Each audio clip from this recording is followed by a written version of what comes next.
63-годишен маж од Дебар е втората жртва на COVID-19 во земјава. Министерството за здравство информира дека ноќеска на клиниката за инфективни болести во Скопје почина пациент заболен од коронавирус.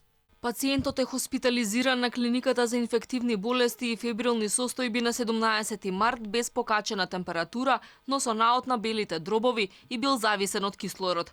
Во текот на изминатата ноќ нагло се влошила неговата состојба и веднаш бил ставен на респираторна машина, но по неколку часа неговата состојба дополнително се влошила и пациентот починал. Пациентот немал позната историја на коморбидитет. Ова е втора жртва на коронавирусот во земјава по 57 годишната жена од Куманово која почина вчера. На жената два пати иземале брисеви кои биле негативни на коронавирус. Потврдено било дека е позитивна на болеста посмртно. Бројот на инфицирани лица со COVID-19 во Македонија рапидно расте. Според соопштението на Министерството за здравство, во последните 24 часа се регистрирани нови 22 случаи со коронавирус.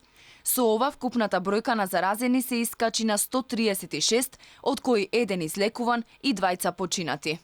Според местото на живење, досега случаи на COVID-19 се регистрирани во Скопје, 81, од кои едно лице од Богданција живее во Скопје, Дебар 40, од кои еден починат, 7 случаи во Штип, 3 случаи во Куманово, од кои еден починат, 2 случаи во Кавадарци, 2 од Охрид, од кои едно лице од Скопје, а е во изолација во Охрид и еден случај во Гостивар.